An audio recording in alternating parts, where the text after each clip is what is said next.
मैं एक गरीब सा लूजर था, लेकिन पता नहीं कैसे कहानी की दुनिया में आकर सीधे एक अमीर घर के लड़के के शरीर में घुस गया। आंख खुलते ही नायिका मुझसे तलाक मांगने लगी। उसका पहला प्यार वापस आ गया था और अब वह चाहती थी कि मैं रास्ते से हट जाऊं। मैं तो वैसे भी बाहर से आया हुआ इंसान था, मुझे इस शादी से क्या लगाव होना था, लेकिन मानना पड़ेगा, इस असली मालिक की बीवी सच में कमाल की खूबसूरत थी। मैं अभी यही सोचकर अफसोस कर रहा था कि इतनी सुंदर पत्नी हाथ से निकल रही है, तभी उसने जो तलाक का एग्रीमेंट मेरी तरफ फेंका, उसे देखते ही मेरी खुशी आसमान छू गई, क्योंकि उसमें साफ लिखा था कि तलाक के बाद गाड़ी, बंगला और पैसा सब कुछ मेरा होगा। अब मेरे जैसे नौकरी पेशा इंसान के लिए ये सब हासिल करना कितना मुश्किल होता है, ये मैं अच्छी तरह जानता हूँ। इतना पैसा सामने पड़ा हो तो कौन छोड़ता है। मैंने बिना एक पल गंवाए तुरंत हाँ कर दी। वैसे भी मुझे याद था कि मूल कहानी में सेकंड मेल लीड नायिका पर पागलों की तरह फिदा था। वह बार बार झमेले खड़े करता है और आखिर में नायिका का अपहरण करके नायक को धमकाता है, लेकिन उसका अंत इतना बुरा होता है कि वह धमाके में बिना निशान के उड़ जाता है। ये सोचकर मैंने बैंक कार्ड कसकर पकड़ा, फोन में अपना बैलेंस देखा और लंबी सांस छोड़ी। दुनिया में घास की कमी नहीं है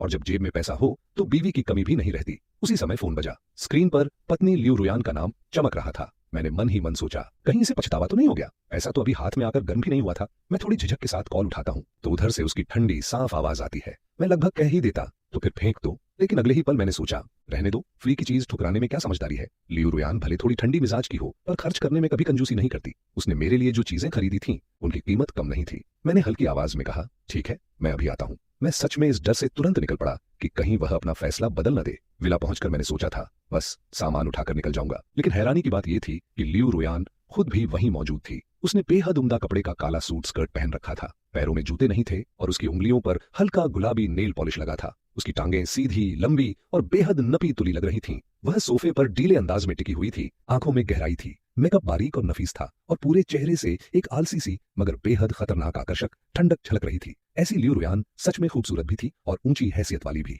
मुझे किताब की बात याद आई। गुचेन के दादा ने कभी लियू रुयान के पिता की जान बचाई थी, तभी जाकर दोनों की शादी हो पाई, नहीं तो गु परिवार जैसा छोटा सा घराना लियू रुयान जैसी औरत तक कैसे पहुंचता। मैंने सिर हिलाया, बस अब बेकार की बातें छोड़ो और सामान समेटो। मैं दूसरी मंजिल पर बेडरूम में गया। दरवाजा खोलते ही अंदर एक ठंडी सुनसान सी खामोशी थी। अलमारी खोलकर देखा तो हर मौसम के कपड़े बड़े बड़े ब्रांड के थे, कुछ के टैग तक नहीं निकाले गए थे।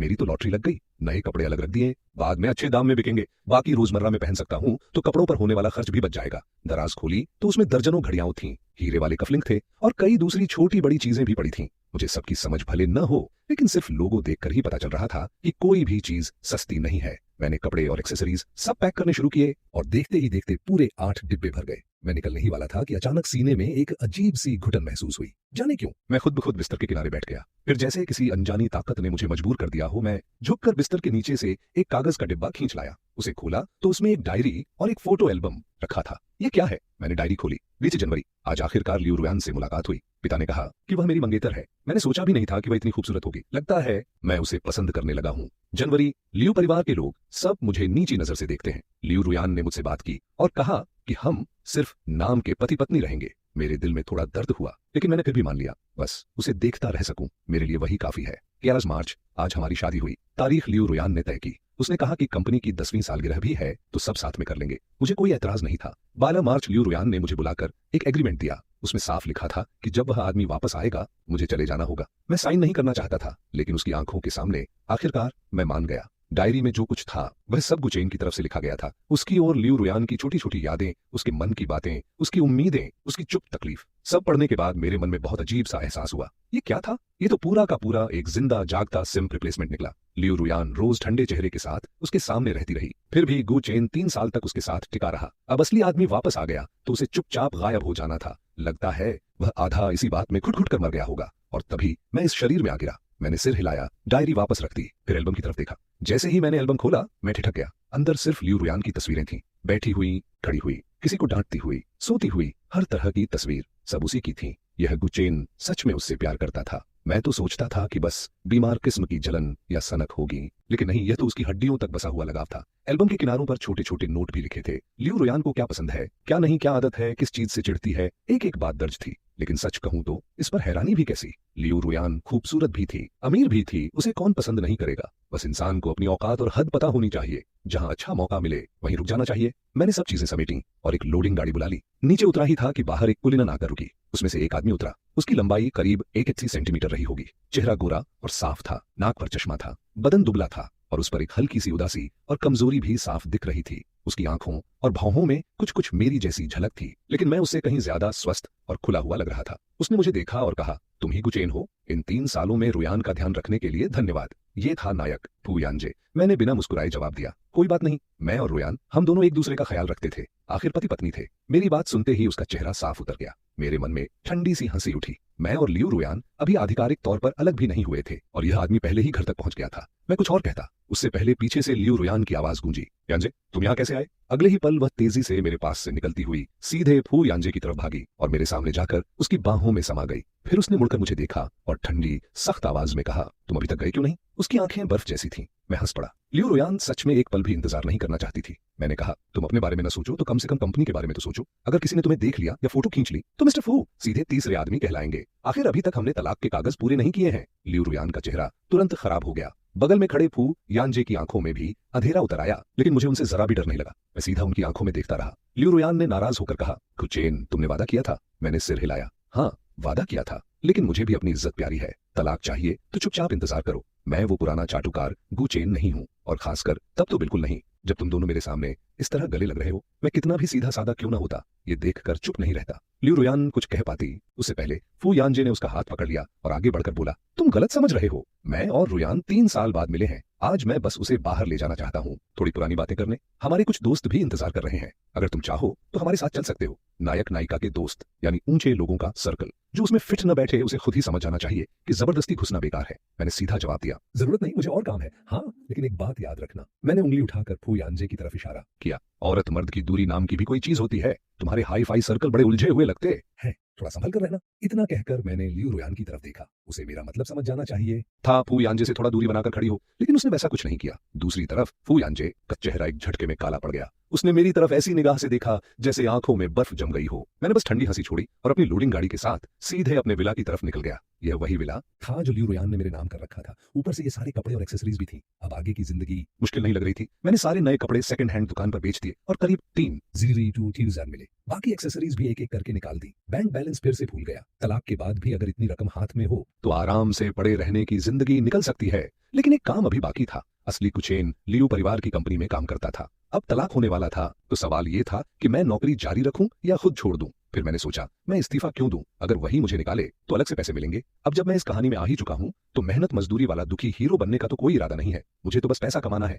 लेकिन नायक का प्लॉट आर्मर मेरी उम्मीद से भी ज्यादा खतरनाक निकला। सिर्फ एक रात में इंटरनेट पर बवाल मच गया। सुबह सुबह लियू रुयान का फोन आया और उसने गुस्से में दहाड़ते हुए कहा, गुचेन क्या तुमने ये जानबूझकर किया? मैं एक पल को सचमुच हक्का बक्का रह गया। कुछ देर बाद समझ आया कि वह क्या कह रही है। मैंने पूछा, तुम किस बारे में बोल रही हो? वह और भी तेज स्वर में बोली, कल तुमने जो किया वह सब जानबूझकर था ना? अगर मुझे पता चला कि तुमने लोगों से ये सब करवाया है तो अंजाम तुम जानते हो। मेरे कुछ कहने से पहले ही उसने फोन काट दिया। मैं अवाक फोन को देखता रह गया। तभी मोबाइल पर आई खबरें खोलकर देखा तो पूरी बात समझ आई। किसी ने मेरे घर से सामान ले जाते समय की तस्वीरें खींच ली थी। उन तस्वीरों में लियू रुयान और फू यानजे भी साफ दिखाई दे रहे थे। पता नहीं किस हरामी पापराजी ने इतनी साफ फोटो खींची थी। और फिर जो हेडलाइन चली उसने पूरा खेल पलट दिया। खूबसूरत सीईओ का तलाक, पहला प्यार वापसी पर कथित तीसरे आदमी की एंट्री। लियू रुयान लियू परिवार की सबसे पसंदीदा उत्तराधिकारी थी। मेरी और उसकी शादी वैसे भी बस एक औपचारिक इंतजाम जैसी थी। बाहर की दुनिया में बहुत कम लोग इस बारे में जानते थे, लेकिन ऊपरी सर्कल में सबको असलियत पता थी। फिर भी ये खबर बाहर कैसे निकली, कौन जानता है किसकी आंख खुली हुई थी। फिलहाल हालात ऐसे थे कि फू यानजे सबके निशाने पर आ गया और मैं भी बिना वजह इस मुसीबत में घसीटा गया।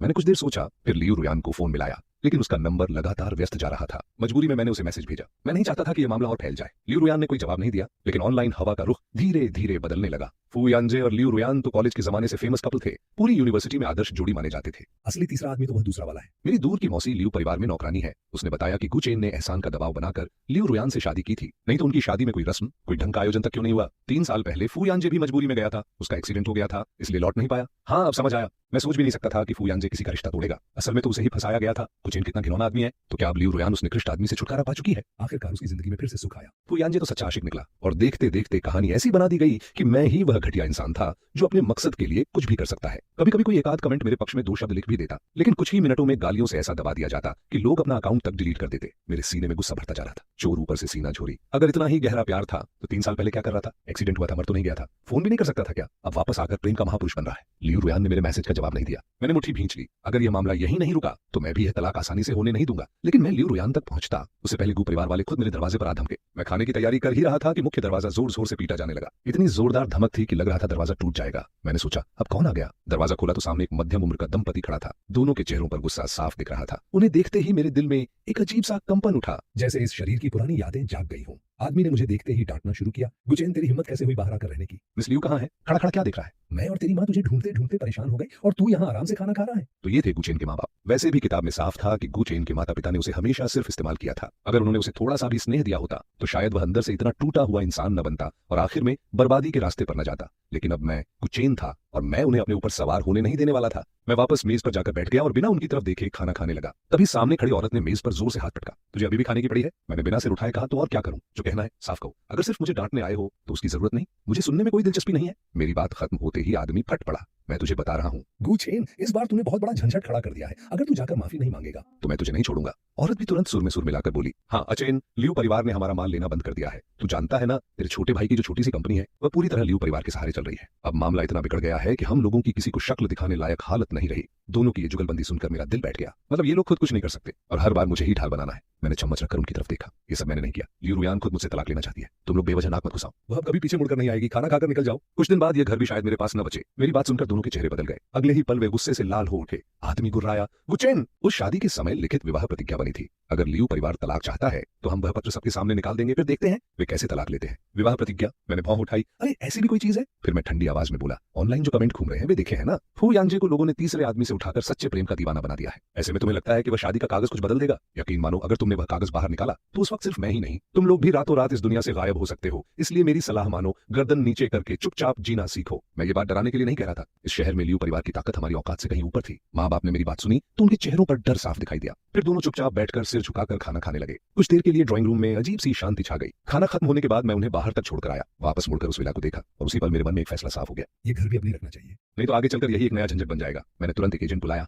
और विला को भी बेचने के लिए लिस्ट करवा दिया। उस ठंडे खाली घर को देखते हुए मुझे लियू रुयान की याद आई। अब तक उसने मुझे कोई जवाब नहीं दिया था। उल्टा मेरे फोन पर लगातार गालियों से भरे मैसेज आ रहे थे, ऊपर से बेहिसाब कॉल्स। शुरू में मैंने सोचा इन्हें नजरअंदाज कर देता हूँ, लेकिन माँ बाप को भेजने के बाद जब मैं घर में बैठकर कागजात और सामान देख रहा था तभी बाहर फिर से हलचल हुई। मैंने ध्यान से देखा तो पता चला कि कोई सिर फिरा फैन मेरे घर तक पहुंच गया था और वह मुझ पर पेंट उड़ेलने की कोशिश कर रहा था। अच्छा हुआ कि सिक्योरिटी ने उसे पकड़ लिया और सीधे पुलिस स्टेशन भिजवा दिया। मैं दरवाजे पर खड़ा उसे देख ही रहा था कि वह औरत पागलों की तरह चिल्लाई, गुचेन तू कभी अच्छा अंजाम नहीं देखेगा। अब मेरा सब्र जवाब दे चुका था। मैंने तुरंत लियू रुयान को फोन लगाया। 10 से ज्यादा रिंग जाने के बाद उसने कॉल उठाई। उधर से फिर वही बर्फ जैसी आवाज आई, तुम्हारा ड्रामा अभी तक खत्म नहीं हुआ। मैंने झुंझलाकर कहा, लियू रुयान, तुम्हारी योजनाओं से मेरा कोई लेना देना नहीं है, लेकिन मैं तुम्हें साफ चेतावनी दे रहा हूँ। तलाक की प्रक्रिया में जो कूलिंग ऑफ पीरियड है उसमें अगर मैं जाकर कागज पूरे न करूं तो ये शादी खत्म नहीं होगी। और अगर तुमने लोगों को इसी तरह मेरे ऊपर कीचड़ उछालने दिया तो फिर मुझे दोष मत देना। मैं किसी की इज्जत नहीं रखूंगा। तुम्हारे पास सिर्फ एक दिन है, ऑनलाइन चल रही हर बात साफ कराओ। अगर तुम खुद सफाई नहीं दोगी तो मैं तुम्हारी मदद करने से पीछे नहीं हटूंगा। मैंने इतना कहा और सीधे फोन काट दिया। तेरे की मेरे अंदर भी गुस्सा है। मैं चाहे इस कहानी में बाहर से आया हुआ इंसान हूं, लेकिन इसका मतलब ये नहीं कि कोई भी मेरे ऊपर गंदगी फेंकता रहे और मैं चुपचाप सहता रहूं। और सच कौन है, तीसरा आदमी कौन है, ये बात उनके दिल भी अच्छी तरह जानते हैं। पता नहीं मेरी धमकी ने असर किया या नहीं, लेकिन बहुत जल्दी लियू रुयान खुद मैदान में उतर आई। उसने वेबो पर सिर्फ एक लाइन लिखी, उम्मीद है सब लोग ऑनलाइन हिंसा और ट्रोलिंग बंद करेंगे। बस यही एक लाइन, और कमाल देखो, लोग उसकी तारीफों के पुल बांधने लगे। कोई उसे खूबसूरत कह रहा था, कोई दयालु, कोई उदार, और नतीजा मैं फिर से सबसे बड़े निशाने पर आ गया। मैंने दांत पीसकर कहा, लियू रुयान बहुत अच्छा खेला तुमने। फिर मैंने अपने माँ बाप से वह विवाह प्रतिज्ञा मंगवाई और उसे 30 लाख देकर अपने नाम ले लिया। इतना पैसा खर्च करते समय मेरा दिल सच में दुखा, लेकिन मेरे पास और रास्ता नहीं था। यह हिसाब मैं लियू रुयान के नाम लिख चुका था। आखिरकार वह विवाह प्रतिज्ञा मेरे हाथ में थी। यह सच में लियू परिवार के बुजुर्ग ने अपने हाथ से लिखी थी और उस पर उनकी निजी मुहर भी लगी हुई थी। मैंने कागज को हाथ में लेकर मन ही मन कहा, बुजुर्ग साहब सच में माफ कीजिए, आप तो इस दुनिया से जा चुके हैं। और उसके साथ एक ब्रोकर भी आया था। कुछ समय बाद फू यांजे को फिर से देखकर मुझे साफ लगा कि उसकी आभा फिर बदल गई है। वह पहले से भी ज्यादा ऊंचा, ठंडा और दबाव बनाने वाला लग रहा था। चेहरे पर गुस्सा नहीं था, लेकिन उसकी आंखों और भौहों में ऐसी सख्ती भरी थी कि सामने वाला खुद ही दब जाए। उसने मुझे देखते ही सीधे कहा, यह घर मैं खरीद रहा हूँ। उसकी आवाज ऐसी थी जैसे इनकार करने का विकल्प ही ना हो। मैं हल्का सा हंसा और बोला, वाह पैसे तो सच में बहुत है तुम्हारे पास। वह बिना रुके बोला, ब्रोकर ने जो कीमत बताई है मैं उसे 30% ज्यादा दूंगा। मैं नहीं चाहता कि रुयान की कोई भी चीज तुम्हारे हाथ में रहे। घर बेचने के बाद तुम ये शहर छोड़ दोगे। अगर वह ये बात न कहता तो शायद मैं सोचता भी, लेकिन उसने जैसे ही मुझे आदेश देने की कोशिश की मेरा इरादा वहीं बदल गया। मैंने उसकी आंखों में देखते हुए साफ कहा, नहीं बेचूंगा। मेरी बात सुनते ही फू यांजे की भौं हल्की सी सिकुड़ी। उसने एक छोटा सा इशारा किया और मैं अच्छी तरह जानता था कि जब भी वह ऐसा इशारा करता है तब उसका मतलब होता है कि वह जो ठान चुका है वह करके रहेगा। मैंने एक उंगली उठाकर उसके सामने हिलाई और कहा, फू यांजे बात खत्म। अगर यह घर खरीदना है तो लियू रुयान को खुद यहाँ भेजो, नहीं तो भूल जाओ। उसकी निगाह और ठंडी हो गई। पूरे शरीर से एक बर्फीला दबाव निकल रहा था, इतना कि बगल में खड़ा ब्रोकर भी डर के मारे मुंह नहीं खोल पा रहा था। उसने धीमी लेकिन खतरनाक आवाज में कहा, गुचेन, तुम्हें सच में लगता है कि मैं तुम्हें छूने की हिम्मत नहीं करूंगा? मैं तनिक भी नहीं डरा। मैंने सीधे पूछा, फू यांजे, क्या तुम सच में उस शादी में इसलिए नहीं पहुंच पाए थे क्योंकि तुम्हारा एक्सीडेंट हो गया था? मेरे इतना कहते ही उसका चेहरा झटके से बदल गया। मैं मुस्कुराया और अपना फोन हल्का सा हिलाते हुए बोला, तुम्हारे उन दिनों के सारे शेड्यूल दूसरे लोगों को चाहे न पता हो, मुझे एक एक बात मालूम है। अगर तुम नहीं चाहते कि मामला मछली मछली मरने वाली नौबत तक पहुंचे तो मेरे सामने दोबारा मत आना। अब दफा हो जाओ। फू यांजे ने दांत भींच लिए।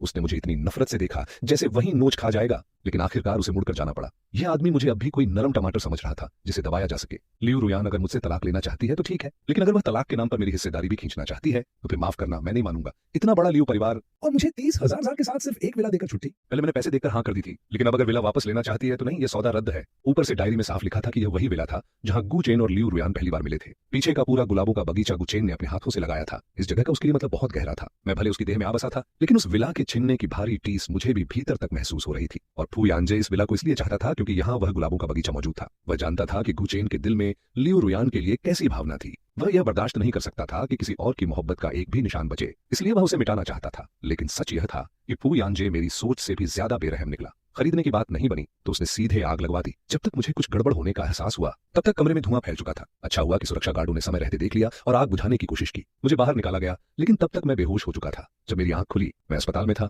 बिस्तर के पास लियू रुयान खड़ी थी। उसने मुझे जागते देखा और बिल्कुल सपाट स्वर में कहा, अब तुम ठीक हो तो मैं चलती हूँ। मैंने उसका हाथ पकड़ लिया और कहा, लियू रुयान, ये उसी ने किया है। हम दोनों जानते थे कि मैं किसकी बात कर रहा था। उसने झटके से अपना हाथ छुड़ा लिया और ठंडी आंखों से मुझे देखा। गुचेन, मैंने सोचा भी नहीं था कि तुम आग लगाकर यांजे पर इल्जाम डालने तक गिर जाओगे। मैं सचमुच हंस पड़ा। मैं इल्जाम लगा रहा हूँ? मैंने तिरस्कार से कहा, ठीक है, जैसा चाहे सोचो, बस बाद में पछताना मत। लियू रुयान का चेहरा और खराब हो गया। वह दरवाजा पटक कर चली गई। मैं सच में हैरान था, यही नायिका है? इतनी कम अक्ल वाली लड़की आखिर नायिका कैसे बन गई? क्या इसे हर बात में मुझे ही मजबूर करना है कि मैं सबूत निकालूं और फिर इसे जमीन पर घसीट दूं? एक दिन बीतते ही लियू रुयान ने हरकत शुरू कर दी और हॉट सर छटवा दिए। मैं समझ गया कि यह बस ऊपर ऊपर का काम है। असल में लियू परिवार उसके इस फैसले से पहले ही नाराज हो चुका था। मुझसे शादी करना उनके लिए सिर्फ हालात संभालने का तरीका था। ऐसे समय तलाक लेना बिल्कुल सही कदम नहीं माना जा रहा था। मैंने लियू रुयान के चचेरे भाई लियू यूचेन से संपर्क किया। वह हाथ में रेड वाइन का गिलास घुमाते हुए मुझे आधी मुस्कान के साथ देख रहा था। उसने कहा, गुचेन, मैंने तुम्हें कम आंका था। मैंने भी मुस्कुराकर कहा, लियू परिवार मुझे चाहे जितना छोटा समझे, चींटी भी एक दिन पलटवार कर सकती है। फिर मैंने दस्तावेजों की एक मोटी फाइल उसके सामने सरका दी। अगर जीतना है तो अब यह सब तुम्हारे काम आएगा। लियू यूचेन ने फाइल खोली। उसने बस एक नजर डाली और उसकी आंखें चमक उठी। यह भरोसेमंद है? उसने पूछा। मैंने सीधा जवाब दिया, बिल्कुल।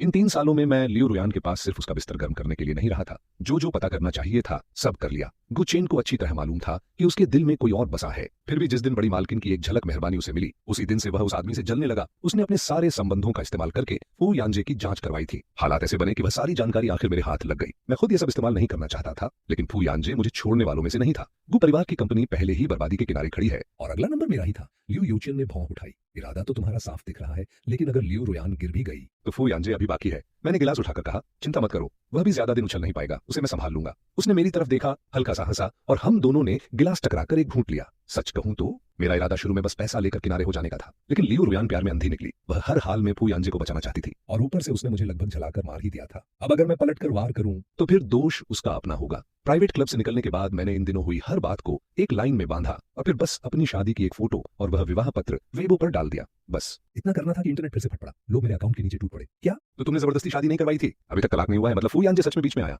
हमारे फू साहब किसी का रिश्ता नहीं तोड़ते। साफ है तुम अपनी इमेज धो रहे हो। ऊंचे लोगों की दुनिया बड़ी गंदी है। मैं तो बस पॉपकॉर्न लेकर देखूंगा। फू यांजे चाहे कितना भी प्यार दिखाए, लेकिन इस मामले में लियू रुयान और गुचेन दोनों की शादी तो असली थी। मतलब लियू रुयान ने शादी के दौरान ही धोखा दिया। असल में पिछले कुछ समय से फू यांजे और लियू रुयान हर जगह ऐसे दिख रहे थे जैसे दो लोग नहीं, एक ही परछाई हो। चाहे सार्वजनिक कार्यक्रम हो या निजी पार्टी, दोनों की साथ वाली तस्वीरें लगातार सामने आ रही थीं। ऊपर से हर बार दोनों की हरकतें इतनी करीबी होती थीं कि कुछ छिपा ही नहीं रहता था। फू यांजे तो पूरे अंदाज में ऐसे घूमता था जैसे कह रहा हो, ये औरत मेरी है। उसके कुछ अंधे फैन तो उनके वीडियो काट काट कर ऐसे एडिट कर रहे थे मानो कोई महान प्रेम कथा चल रही हो। अब वही सारी फुटेज उलटी पड़ गई और दोनों को शर्म के खंभे पर कील की तरह ठोक दिया गया। मैंने साफ पोस्ट किया कि मेरी और लियू रुयान की शादी बड़ों की रजामंदी से हुई थी। इसमें किसी तरह की जबरदस्ती नहीं थी। उल्टा लियू परिवार खुद हमारे घर आया था और विवाह पत्र इसका लोहे जैसा सबूत है। फिर कुछ लोगों ने सवाल उठाया कि अगर शादी असली थी तो समारोह क्यों नहीं हुआ? उसी समय किसी गुमनाम अकाउंट ने शादी की तस्वीरें और वीडियो डाल दिए। भले ही वह कंपनी की वर्षगांठ के साथ रखी गई थी, लेकिन शादी के सारे जरूरी रिवाज वहां मौजूद थे। मुझे नहीं पता वह नेकदिल नेटिजन कौन था, लेकिन उसने सच में कमाल कर दिया। जैसे जैसे इंटरनेट का तापमान बढ़ता गया, लियू रुयान बेचैन होती गई। उसके फोन लगातार आने लगे, लेकिन मैंने एक भी कॉल नहीं उठाई।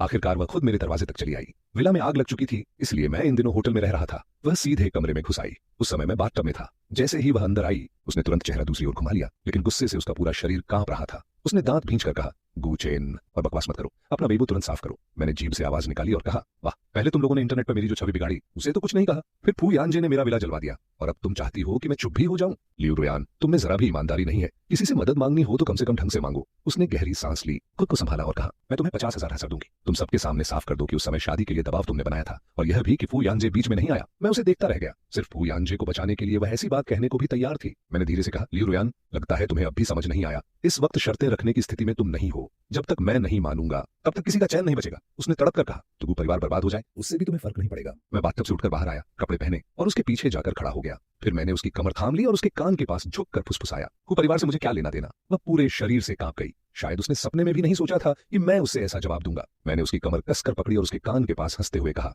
लियू रुयान, अभी भी देर नहीं हुई। चाहो तो फू यानजे से रिश्ता खत्म कर दो, हम दोनों फिर से शुरू कर सकते हैं। क्यों? ये मैं जानबूझकर कह रहा था। एक तरफ उसे परखना चाहता था, दूसरी तरफ यह उसके लिए आखिरी मौका भी था। लेकिन अगले ही पल उसने मुझे जोर से धक्का दिया। उसकी आंखों में नफरत भरी थी। उसने कहा, कभी नहीं, यानजे तुम्हें छोड़ने वाला नहीं है। मैंने कंधे उचकाए। ठीक है, तो देखते हैं तुम्हारा फू यानजे अब कौन सा नया ट्रुक का पत्ता निकालता है। अब तुम जाओ, वैसे भी तलाक होने ही वाला है और तुम अभी भी मेरा नहाना देखने पर उतारू हो। अगर फू यानजे ने गलत समझ लिया तो अच्छा नहीं होगा। मेरी बात सुनते ही वह गुस्से से जलती हुई मुड़ी और बाहर चली गई। मैं उसे जाते देख मुस्कुराया, फिर फोन निकालकर एक संदेश भेज दिया। अब जाल खींचने का समय आ गया था। लियू रुयान अब खुले मुंह झूठ बोल ही नहीं सकती थी। फू यानजे जैसे ही इंटरनेट पर कुछ कहने की कोशिश करता, लोग उसे छलनी की तरह भून डालते। लियू रुयान ने एक बार लाइव आकर सफाई देने की कोशिश भी की, लेकिन कमेंट सेक्शन में घुसे लोग उसे तुरंत उसकी औकात याद दिलाने लगे। कुछ तो सीधे उसके मुंह पर पूछ रहे थे कि क्या उसने हमारी शादी के बीच दखल दिया था। विवाह पत्र और शादी का प्रमाण पत्र सामने थे, और इन तथ्यों के रहते फू यानजे कितना भी खुद को धोने की कोशिश करे, कुछ बदलने वाला नहीं था। आखिरकार लियू रुयान चुप हो गई, लेकिन वह जितना चुप रहती उतना ही उसकी घबराहट और दोषी होना साबित होता जाता। उसी समय मैंने फू यानजे के विदेश वाले रंगीन वीडियो भी बाहर छोड़ दिए। वह आदमी लियू रुयान के लिए कोई तपस्वी बनकर नहीं बैठा था। विदेश में तो वह एकदम बाएं दाएं बाहों में औरतें डाले घूम रहा था। मैंने खास तौर पर वह सब पैक करके लियू रुयान को भी भेजा, ताकि वह अपने महान प्रेमी के साथ बैठकर थोड़ा शांत मन से बातचीत कर सके। एक दिन लियू यूचेन के साथ शराब पीते हुए उसका मूड बहुत अच्छा था। उसने हंसते हुए कहा, तुम लियू रुयान को देखकर शायद समझ नहीं पाए। बाहर से चाहे जितनी तेज दिखती हो, लेकिन उसे सफाई और शारीरिक दूरी को लेकर अजीब किस्म की सनक है। तुम्हारे साथ उसका रिश्ता शायद गिनती की बार ही उस हद तक गया होगा, लेकिन फू यानजे के साथ तो मामला सूखी लकड़ी पर आग जैसा था। और अब देखो निकला क्या। फू यानजे तो पूरा का पूरा प्लेबॉय निकला। मैं हंस पड़ा। आखिर उपन्यास में फू यानजे नायक भी था और दबंग सीईओ भी। उसके आसपास औरतों की कमी कभी हो ही नहीं सकती थी। वह लियू रुयान के लिए कैसे अपनी पूरी जिंदगी सहेज कर रखता। उसके हिसाब से जब तक शादी नहीं हुई तब तक बाकी औरतें बस गुजरते हुए खिलौने थीं, खेल भर। लियू यूचेन ने मेज पर उंगली से हल्की दस्तक दी और बोला, तलाक कब लेने वाले हो? बस 7 दिन बचे हैं, तुम्हें जल्दी करनी होगी। मैं समझ गया कि वह क्या कहना चाहता है। उसके बाद उसने एक और धमाका कर दिया। 3 साल पहले शादी वाले दिन की विदेश के अस्पताल की वीडियो और तस्वीरें सामने आ गईं। उसी दिन लियू रुयान ने फू यानजे को फोन किया था। उसने यहाँ तक कहा था कि अगर वह आ जाए तो वह शादी से भाग जाने को भी तैयार है। लेकिन अफसोस, उस समय फू यानजे एक औरत के साथ होटल में ऐश कर रहा था और मामला इतना बढ़ा कि उसे अस्पताल पहुंचना पड़ा। बाद में लियू रुयान को यकीन दिलाने के लिए उसने कार एक्सीडेंट का झूठा बहाना कर लिया। अब जब सच बाहर आया तो उसकी पूरी बनाई हुई इमेज ध्वस्त हो गई। लियू रुयान गुस्से से कांप उठी और उसने फू यानजे से भयंकर झगड़ा किया। बदकिस्मती से वह झगड़ा भी पापाराजी ने कैद कर लिया। फुटेज में साफ दिख रहा था कि फू यानजे ने लियू रुयान की गर्दन पकड़ रखी है और उसके चेहरे पर अविश्वास, चोट और सदमे की मिलीजुली छाया है। लेकिन अजीब बात यह थी कि उसे इस हालत में देखकर भी मेरे दिल में कोई दर्द नहीं उठा। मैंने उल्टा एक बोतल रेड वाइन खोल ली। वक्त सच में घूमकर लौटता है। लियू रुयान, अब तुम्हें साफ दिखाई दे रहा होगा ना, यही था तुम्हारा कथित भाग्य का पुरुष। कैसा महान नायक, कैसा लंबा प्रेम, कैसा समय के साथ गहराता रिश्ता। ये सब बस सुंदर चेहरे पर फिसल जाने वाली चाहत थी। फू यानजे कोई नरम दिल प्रेमी नहीं था। उसकी दुनिया में औरतें बस मर्द की सहायक चीजें थीं। दूसरी तरफ लियू रुयान भले उत्तराधिकारी की तरह पाली गई हो, लेकिन उसकी हड्डियों में अब भी एक छोटी सी जिद्दी और भावुक औरत छिपी थी। वह फू यानजे की बेवफाई नहीं सह सकती थी और फू यानजे लियू रुयान की हुक्म चलाने वाली आदत नहीं सह सकता था। दोनों पत्थर की तरह टकरा रहे थे। कोई भी झुकना नहीं चाहता था, तो ऐसे लोग टिकते कैसे? जब अगली बार मैंने लियू रुयान को देखा, वह सिर से पांव तक भीगी हुई थी, बदन पर कपड़े चिपके हुए थे और वह मेरे दरवाजे पर खड़ी कांप रही थी। मुझे देखते ही वह अचानक मेरी तरफ लपकी। मैं 2 कदम पीछे हट गया और वह खाली हवा में गिरते गिरते संभली। उसके चेहरे पर गहरी चोट थी। उसने टूटी हुई आवाज में कहा, कुचेन, उसने मुझे धोखा दिया और अब तुम भी मुझे नहीं चाहते। सिर्फ कुछ ही दिनों में लियू रुयान जैसे 10 साल बूढ़ी हो गई थी। जो औरत पहले बर्फ जैसी ठंडी, खूबसूरत और संभली हुई लगती थी, आज उसका मेकअप बह चुका था, कपड़े भीगे थे और वह बारिश में भीगती हुई न जाने कितनी आंखों के सामने से गुजरकर यहाँ पहुंची थी। लेकिन मुझे कोई फर्क नहीं पड़ा। मैंने ठंडे स्वर में कहा, लियू रुयान, मैं कूड़ा उठाने वाली जगह नहीं हूँ, अब पछतावा हो रहा है। मेरी बात सुनकर वह जैसे जम गई। उसने कहा, गुचेन, हम अब भी पति पत्नी हैं, तुम्हें ऐसा करने की क्या जरूरत है? मैं हंस पड़ा। पति पत्नी? मजाक मत करो। फू यानजे का असली चेहरा देख लिया, इसलिए अब मेरे पास भाग कर आई हो। घिन आती है। वह अविश्वास से मुझे देखती रही, क्योंकि पहले चाहे वह कुछ भी कर ले, मैं हमेशा उसे माफ कर देता था, खासकर आज जैसी हालत में। अगर मैं पुराना गुचेन होता तो शायद उसका यह टूटा हुआ रूप देखकर तड़प उठता, लेकिन मैं असली गुचेन नहीं था। उसकी यह हालत देखकर मुझे बस यही लगा, जो बोगी वही काटोगी। वह साफ तौर पर मेरे इस रूप को स्वीकार नहीं कर पा रही थी। उसने घबराकर मेरा हाथ पकड़ा और कहा, गुचेन, मुझसे गलती हो गई, मैंने गलत आदमी पर भरोसा किया, क्या तुम मुझे माफ नहीं कर सकते? मेरे चेहरे पर कोई भाव नहीं आया। तुमसे गलती हो गई तो क्या मैं तुम्हें माफ करना ही पड़ेगा? लियू रुयान, कोई भी इंसान पूरी उम्र एक ही जगह खड़ा होकर तुम्हारा इंतजार नहीं करता। वह और बेचैन हो गई। गुचेन, तुम मुझे नहीं छोड़ सकते। तुमने खुद कहा था कुछ भी हो जाए तुम मुझसे प्यार करोगे। मैंने एक उंगली उठाकर हिलाई। अगर तुम यही बात 1 महीने पहले कहती तो मैं तुमसे कहता कि हाँ मैं तुम्हें चाहता हूँ, अब भी चाहता हूँ। लेकिन अब मैं उसकी आंखों में देखते हुए रुका। अब मुझे तुम गंदी लगती हो। वह 2 कदम पीछे लड़खड़ाई। होंठ कांप रहे थे। मैं समझ गया कि वह क्या कहना चाहती है। मैंने बिना उसे पूरा बोलने दिए कहा, क्या तुम ये कहना चाहती हो कि तुम उस आदमी के साथ नहीं सोई? तो सुन लो, मानसिक बेवफाई भी बेवफाई ही होती है। तुम अपने लिए चाहे जितनी सफाई दो, मेरे लिए कोई फर्क नहीं पड़ता। अब मैंने अपनी छाती पर उंगली रखी। यहाँ तुम्हारे लिए कोई जगह नहीं बची। नहीं, ऐसा नहीं हो सकता। वह अचानक मेरी तरफ झपटी और मेरे हाथ कसकर पकड़ ली। उसकी पकड़ इतनी मजबूत थी कि मेरी भुजाएं दुखने लगीं। मैंने भौहें सिकोड़ते हुए उसे देखा। ये सब क्यों? वह कांपती हुई बोली, ऐसे कैसे खत्म हो सकता है? गुचेन, तुम अभी मुझसे प्यार करते हो, है ना? मैं बदल जाऊंगी। मैंने सिर हिलाया। बेवकूफ मत बनो, अब जाओ। फिर मैंने उसे धक्का देकर दरवाजे की ओर किया और साथ ही पुरानी डायरी और वह फोटो एल्बम उसके हाथ में थमा दिया। जो था वह यही खत, परसों याद से सिविल अफेयर्स ब्यूरो पहुंचना। अगर तुम नहीं आई तो मैं इससे भी ज्यादा जोरदार चीजें बाहर निकाल दूंगा। लियू रुयान ने वे चीजें हाथ में ली। उसने बस 2 पन्ने पलटे और आंसू ऐसे बहने लगे जैसे बांध टूट गया हो। लेकिन मैं बिल्कुल निर्विकार खड़ा रहा और दरवाजा बंद कर दिया। औरत भले खूबसूरत हो, लेकिन अगर उसमें समझ न हो, सही गलत की पहचान न हो और ऊपर से वह झरीली भी हो, तो ऐसी औरत मुझे नहीं चाहिए। 2 दिन बाद लियू रुयान तय समय पर सिविल अफेयर्स ब्यूरो के बाहर पहुंच गई। वह पहले से भी ज्यादा मुरझाई हुई दिख रही थी, फिर भी आखिरी कोशिश करने से खुद को रोक नहीं पाई। उसने धीमी आवाज में कहा, गुचेन, क्या हम तलाक न लें? मैंने बिना एक पल गंवाए कहा, माफ करना।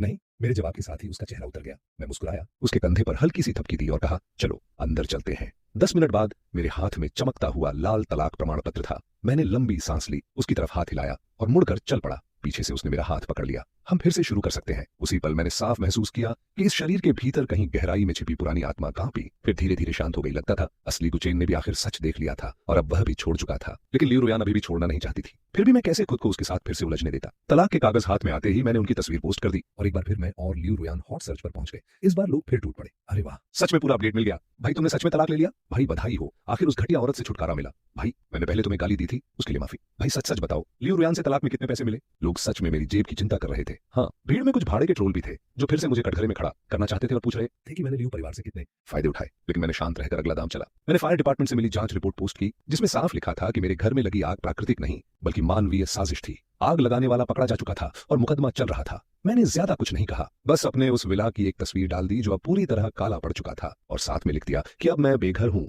तस्वीर देखते ही लोग फिर गरजने लगे। अब तो साफ है, ये आग फू यांजे से जुड़ी हुई है। ये आदमी सच में घिनौना है। चीज नहीं मिली तो जला दी। आग लगाने वाले को सख्त सजा मिलनी चाहिए। समझ नहीं आता लियू रुयान को इसमें क्या दिखा। पहले फू यांजे स्मार्ट लगता था, अब तो जितना देखो उतना चिकना घिनौना लगता है। ऐसा सड़ा हुआ आदमी औरत के साथ ही बांध दो, दोनों एक दूसरे को ही झेले। फुयांजे की प्रतिष्ठा फिर और नीचे गिर गई। उसी समय लियू योचिन ने भी सही मौके पर वार किया। तलाक के पूरे कांड की वजह से लियू रुयान से बोर्ड ने जवाब मांगना शुरू कर दिया। जिन जिन प्रोजेक्ट्स की जिम्मेदारी उसके हाथ में थी वे अलग अलग स्तर पर हिलने लगे। लियू योचिन ने मौका पकड़ लिया, धीरे धीरे उसके हिस्से निकलने शुरू किए और फिर कंपनी की सार्वजनिक छवि को नुकसान का बहाना बनाकर बाकी डायरेक्टर्स के साथ मिलकर उसे पद से हटवा दिया। लियू रुयान सच में अपने सिंहासन से नीचे गिर चुकी थी। वह चाहकर भी कुछ नहीं कर पाई। बाद में पुराने घर के एक नौकर ने मुझे चुपके से बताया कि लियू रुयान अब अपनी संपत्तियां बेचने लगी है। उसके हिसाब किताब में बहुत बड़ा खालीपन निकला था और बोर्ड ने साफ कह दिया था कि वह घाटे की भरपाई खुद करेगी। मतलब अब उसे कई मकान बेचने पड़ेंगे। मुझे उस दिन पहली बार तलाक पर सच में खुशी हुई। अगर मैं अब भी उससे शादीशुदा होता तो ये कर्जा मेरे सिर भी आता। उधर फू यांजे की हालत भी कुछ बेहतर नहीं थी। विदेश से लौटकर उसका इरादा था कि लियू रुयान के साथ फिर जुड़कर फू समूह को नई ऊंचाई पर ले जाए, लेकिन इस बार उसका दांव उल्टा पड़ा। उसके समूह की रियल एस्टेट कंपनी पर खुलासा हुआ कि निर्माण में घटिया सामग्री इस्तेमाल की गई थी और उसी की वजह से एक मजदूर घायल हो गया। वैसे तो ये कोई इतना बड़ा मामला नहीं था, बस मुआवजा देकर मामला शांत किया जा सकता था। लेकिन फू यांजे को ऊंचे सिंहासन पर बैठने की इतनी आदत थी कि जब लोग विरोध करने आए तो उसने सीधे अपने बॉडीगार्डों से उन पर हाथ उठवा दिया। दुर्भाग्य से उसी समय रिपोर्टर वहां मौजूद थे और सब कैमरे में कैद हो गया। शहर में उस दौर में निर्माण और प्रचार से जुड़ी कुछ बड़ी चीजें चल रही थीं। ऊपर तक मामला पहुंच गया और सीधे आदेश आया कि इस पूरे मामले में सख्ती बरती जाए। देखते ही देखते फू समूह की छवि भी लुढ़क गई। फू यांजे को गिरफ्तार कर लिया गया। सुना तो यह भी गया कि पकड़ते समय भी वह अपनी अकड़ नहीं छोड़ रहा था और कह रहा था कि वह फू समूह का अध्यक्ष है। उसके वकील आएंगे और वह असली पर्दे के पीछे वाले लोगों को नहीं छोड़ेगा। मैंने भी मौके पर थोड़ा सा पैसा लगाकर उसे फिर हॉट सर्च पर चढ़ा दिया। अब हालत यह थी कि हर तरफ लोग उसे कोस रहे थे। इंटरनेट पर कानून समझाने वाले बड़े बड़े अकाउंट उसे सार्वजनिक रूप से कानूनी धाराएं पढ़ा रहे थे। मैं ये सब देखकर बस सिर हिलाता रहा। मूल उपन्यास में लेखक की कृपा से वह जो चाहे कर सकता था, चाहे कितना भी गैर कानूनी काम करे, सब कहानी के नाम पर दब जाता था। लेकिन मेरे आने के बाद यह दुनिया धीरे धीरे सामान्य होने लगी थी। चीजें अब अपनी सही पटरी पर लौट रही थीं। आखिरकार फू यांजे बहुत पैसा खर्च करके बाहर तो आ गया, लेकिन उसे घायल मजदूरों को 2 मिलियन से ज्यादा का मुआवजा देना पड़ा।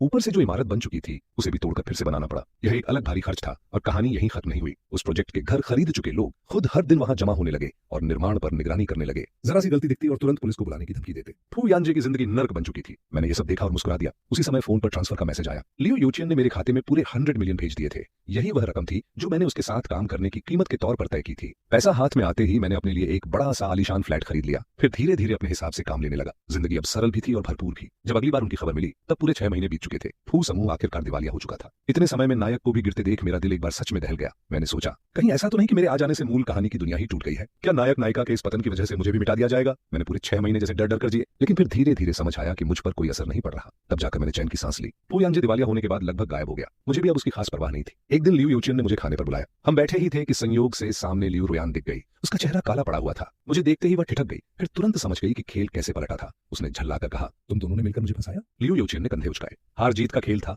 तुम्हारे हाथ में अच्छे पत्ते थे, तुमने खुद उन्हें बर्बाद किया। मैं बस हल्का सा मुस्कुराया। लेकिन लियू रुयान जैसे ये सच्चाई मानने को तैयार ही नहीं थी। वह तेजी से मेरी तरफ बढ़ी और चिल्लाई, कुचेन तुम्हारी हिम्मत कैसे हुई? मैंने उसकी तरफ तिरछी नजर डाली, उंगलियां चटकाई और तुरंत एक वेटर हमारे पास आ गया। सर, क्या आदेश है? उसने झुककर पूछा। मैंने लियू रुयान की तरफ इशारा किया और कहा, अगर मुझे ठीक याद है तो यह जगह सिर्फ सदस्यों के लिए है। फिर ये अंदर कैसे आई? मेरी बात सुनते ही लियू रुयान एकदम जड़ हो गई। तभी उसके साथ आया हुआ आदमी भागता हुआ सामने आया। वह पहले लियू यूचियन और फिर मुझे झुक झुक कर माफी मांगने लगा। सॉरी सॉरी, हम तो बस रास्ते से गुजर रहे थे और खाने आ गए। परेशानी के लिए माफ कीजिए। फिर उसने लियू रुयान का हाथ पकड़ा और कहा, चलो अभी चलो। लेकिन लियू रुयान ने उसका हाथ झटक दिया और गुस्से से बोली, तू होता कौन है मुझ पर हुक्म चलाने वाला? वह आदमी एक पल भी नहीं रुका। उसने सीधे उसके गाल पर तमाचा जड़ दिया। अब भी खुद को कोई रानी समझती है? चल मेरे साथ, नहीं तो बाद में और बुरा होगा। लियू रुयान ने शायद जिंदगी में पहली बार किसी मर्द से ऐसी बेशर्मी देखी थी। वह वहीं उससे झगड़ने लगी और आखिरकार स्टाफ ने दोनों को बाहर निकलवा दिया। मैं उन्हें जाते देख मुस्कुराया और लियू यूचियन से पूछा, तुम लोगों ने उसे बेच ही दिया? लियू यूचियन ने फिर कंधे उचकाए। बिना दिमाग की औरत की आखिरी कीमत यही होती है, शादी के सौदे में इस्तेमाल होना। वह आदमी नीचे की सप्लाई चेन से जुड़ा व्यापारी है। उसके साथ रिश्तेदारी होने से लागत 20% कम हो जाएगी। मैंने भी कंधे उचकाए। ठीक ही है, लियू रुयान का दिमाग चाहे जैसा भी रहा हो, लेकिन चेहरा उसका अब भी बुरा नहीं था। भले कभी यह वह औरत रही हो जिससे यह शरीर प्यार करता था, लेकिन आज उसे इस हालत में देखकर मेरे भीतर जरा भी हलचल नहीं हुई। उसने जो पाया खुद कमाया। मैं और लियू यूचियन एक दूसरे की तरफ देखकर मुस्कुराए। अब मेरे पास पैसा था, घर था और चैन था। इस जिंदगी में मुझे और क्या चाहिए था? घटिया औरत अब फिर कभी नहीं।